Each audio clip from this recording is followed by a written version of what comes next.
Philippe de Villiers, parlons à présent d'Emmanuel Macron cette semaine qui s'est rendu dans la Drôme, à Vassieux-en-Vercors, pour honorer la mémoire des maquisards tués par la Wehrmacht et la milice française. La mémoire des résistants, incarnation d'une France indissociable de la République. Écoutez Emmanuel Macron. Serviteurs du régime de Pétain et Laval, soldats sous le commandement de Joseph Darnan, ces Français trahissaient la France par volonté de vengeance, par pulsion de pénitence. Français prêts à tuer d'autres Français. Et avec eux, cette certaine idée de la France. Français rongés par l'esprit de défaite, inséparables de la haine de la République. Car ce n'était pas seulement un temps où les Français ne s'aimaient pas. C'était aussi un temps où des Français n'aimaient pas la France. Oui, ceux-là n'aimaient pas la France des Lumières, celle de 1789 et de l'an 2. Ils n'aimaient pas Voltaire, Rousseau, Hugo et Zola. Ils n'aimaient pas De Gaulle et l'esprit de résistance, non. Ils n'aimaient pas la France. Alors, ils ne pouvaient aimer la République du Vercors. Souvenons-nous aussi de ces Français, de leurs choix et de leurs fautes. Geoffroy Lejeune. Cette grille de lecture entre les Français résistants et les Français collabos, on la connaît par cœur et depuis très longtemps. Vous, Philippe, qu'est-ce que vous en pensez? Moi, je suis le fils d'un combattant volontaire de la résistance, donc on me la fait pas. Hein. Le fusil à tirer dans les coins, commémorer pour désigner les ennemis d'hier, pour retrouver ceux d'aujourd'hui, c'est pas très honnête. Mais surtout, je vais vous dire, je vais vous faire une révélation là. Je suis le seul à dire ce que je vais vous dire. Ça va déménager. Donc, Emmanuel Macron et d'autres nous expliquent que la construction européenne nous prémunit contre le retour des bruits de bottes, au motif que la construction européenne est le prolongement de la résistance. C'est bien cela. Or, il s'agit d'une imposture historique. L'architecte de l'Europe communautaire était en même temps le secrétaire d'État aux affaires étrangères de l'Allemagne. Il s'appelait Walter Hallstein. C'est lui qui a négocié au nom de l'Allemagne tous les traités. Et il est devenu le premier président de la Commission européenne. Il est resté là pendant une dizaine d'années. C'est lui qui a affronté De Gaulle sur la chaise vide. Son histoire est extraordinaire et elle est révélatrice. Les archives fédérales allemandes, les Bundesarchives de Koblenz et de Berlin, que j'ai eu l'occasion de consulter, contiennent des documents troublants quant aux engagements de Walter Hallstein sous le Troisième Reich. Ces documents contiennent des révélations sur l'implication précoce, volontaire et active de Walter Hallstein dans des organisations nationales socialistes, 4 au moins, dont celle des juristes qui avaient pour vocation, je cite, la nazification du droit allemand et la mise sur pied d'un cadre juridique supranational pour l'Allemagne élargie aux nations annexées qui s'appelait Das Neue Europa, la nouvelle Europe. Mais le plus intéressant est à venir, car dans les documents se trouve une photo que j'ai retrouvée. C'est la photo du lieutenant Hallstein. Sa mission est la suivante. Pendant la guerre, il est officier instructeur en national-socialisme. Vous voyez, il y avait les commissaires politiques dans l'armée rouge, là il est commissaire dans l'armée nazie. Auprès des soldats, donc officier instructeur en national-socialisme auprès des soldats de la Wehrmacht, et encore plus intéressant, il est capturé par les Américains à Cherbourg le 26 juin 1944. Et là, il est transféré dans une forteresse à Fort Getty, où il subit une rééducation avec un programme secret qui s'appelle le projet Tournesol. Et qui a concocté le projet Tournesol? Le département d'État. Et qui est l'homme du département d'État qui a inspiré ce projet? Il s'appelle John McCloy. Et ce John McCloy, vous allez le retrouver très vite après la guerre, puisqu'il devient le représentant américain de l'administration alliée sur l'Allemagne occupée. Il est le haut représentant américain. Et c'est lui, ainsi que George Ball, un autre Américain, ami de Jean Monnet, qui va convaincre Adenauer de prendre auprès de lui Walter Hallstein. Le plus incroyable, c'est que le 13 novembre 2018, Angela Merkel a rendu un hommage vibrant à Walter Hallstein au Parlement européen. Elle a dit que c'était un homme d'une audace incomparable. Effectivement. Elle n'a pas dit un mot sur ce parcours. Résumons la situation à destination d'Emmanuel Macron. M. Hallstein ne venait pas des milieux de la résistance. Aucun des trois pères fondateurs ne venait des milieux de la résistance. Je rappelle que Jean Monnet a passé sa deuxième guerre mondiale, à New York et à Washington comme banquier d'affaires. Je rappelle que Robert Schuman a été ministre de Vichy et qu'à la fin de la guerre, je ne l'ai pas dit la dernière fois, mais je vais le dire maintenant pour faire pour compléter, il a été frappé par l'indignité nationale. Et c'est grâce au général de Gaulle, à l'intervention du général de Gaulle, par un geste de magnanimité, que le 13 septembre 1945, il a retrouvé ses droits. Alors, quand on nous dit que l'Union européenne, la construction européenne vient de la résistance et le prolongement de la résistance, on nous ment.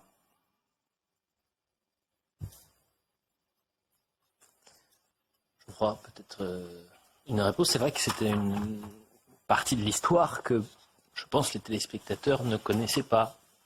Moi, je suis frappé parce que vous nous avez fait 3 épisodes. En fait, vous avez fait Jean Monnet, Robert Schuman dans des précédentes émissions. Aujourd'hui, Walter Hallstein. Vous avez écrit tout ça dans un livre qui s'appelle J'ai tiré le fil du mensonge et tout est venu sur l'Europe. C'était, je crois, en 2019. Moi, ce qui me frappe, c'est que personne ne vous a jamais démenti là-dessus. Vous n'avez jamais été attaqué par personne, jamais même démenti par un historien quelconque, etc. Pourtant, ce livre s'était très bien vendu. Et je reconnais que si on résume ce que vous venez de dire à l'instant, c'est le premier président de la Commission européenne est un ancien nazi blanchi par les Américains. C'est vrai que ça fait froid dans le dos.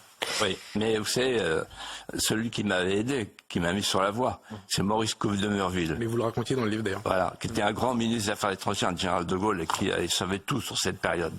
Autre sujet à présent, Jean-Philippe de Villiers, on va parler de Jean-Luc Mélenchon, qui a vu sa conférence à l'université de Lille interdite, puis nouvelle interdiction par le préfet du Nord pour risque de trouble à l'ordre public. Il a tout de même tenu un discours à l'extérieur dans le quartier des Moulins à Lille, devant 300 à 400 personnes selon les journalistes, un peu plus de 1000 selon la France Insoumise. Et il s'est attaqué violemment à notre chaîne, à CNews. Écoutez. Elisa Boyer qui les relaie pendant des heures et des heures sur cette chaîne infâme qui s'appelle CNews,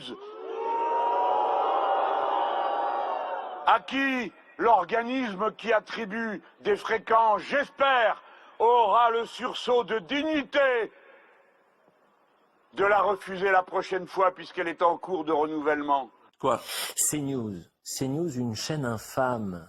Comment le comprendre, Philippe de Villiers?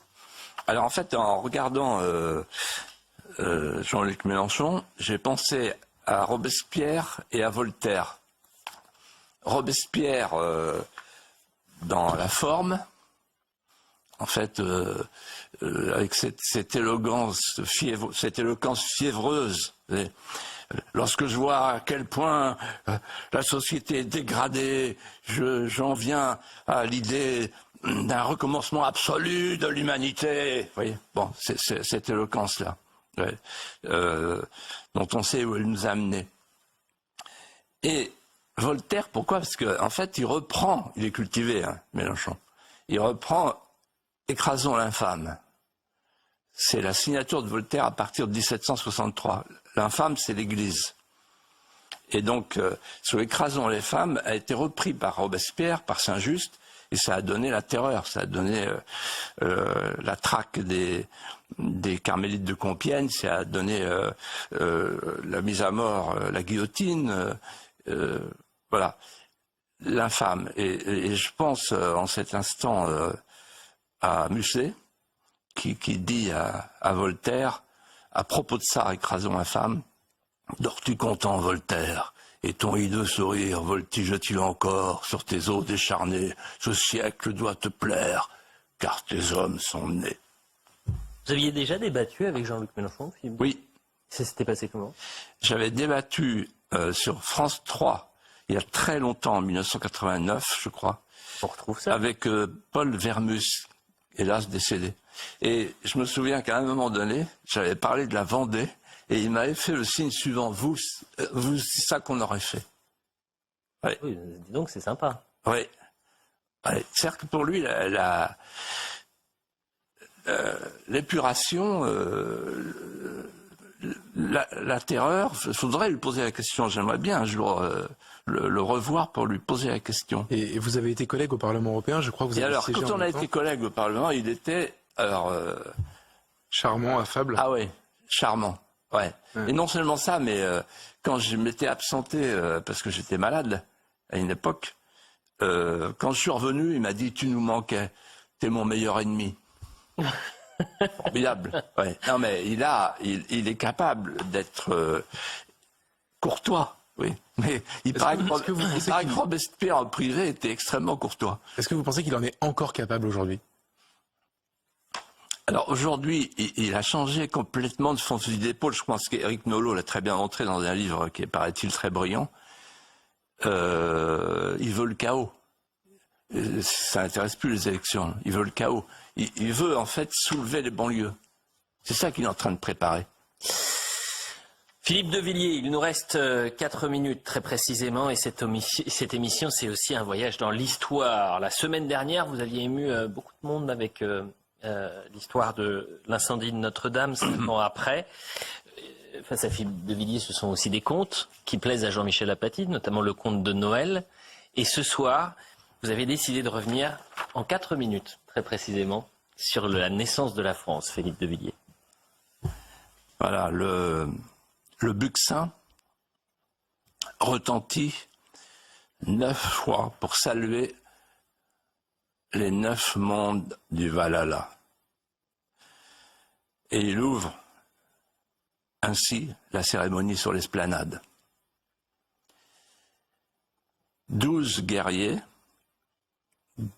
disposent au pied du jeune chef un pavois rouge et or. Et puis ils le hissent sur leurs épaules. Alors s'enchaînent 2 protocoles successifs.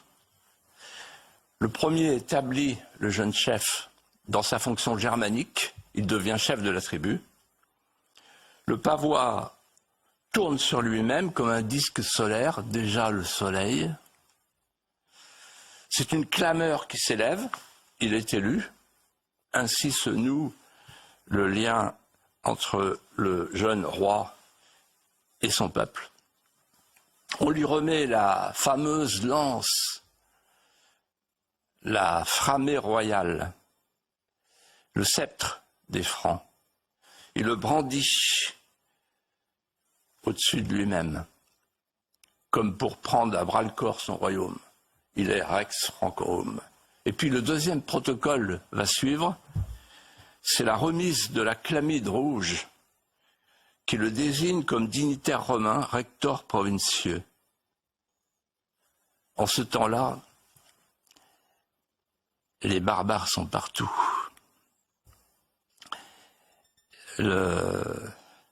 Rome n'existe plus. L'Empire romain s'est effondré il y a 5 ans, en 476. Rome n'est plus dans Rome. Rome était une institution et une société. L'institution est morte. Qui va sauver la société? Comment prolonger la vie de la romanité? Avec leur mosaïque d'États barbares, les Goths guettent leur proie. Ils sont tout puissants. Ils rêvent que la Gothia vienne chasser la Romagna. Nous sommes à l'instant où le destin hésite. Barbarisation des Romains ou romanisation des barbares. Et voici que avance sur le pavois le jeune chef barbare, adepte du culte de Wotan, Clovis. Il a 15 ans. C'est un conquérant. Mais chose inouïe, le conquérant se laisse conquérir par sa conquête. Alors qu'on pense qu'il va tout barbariser, il choisit de tout romaniser, il se romanise lui-même, il s'assimile. C'est l'histoire symbolique d'un envahisseur qui se laisse envahir par la terre envahie.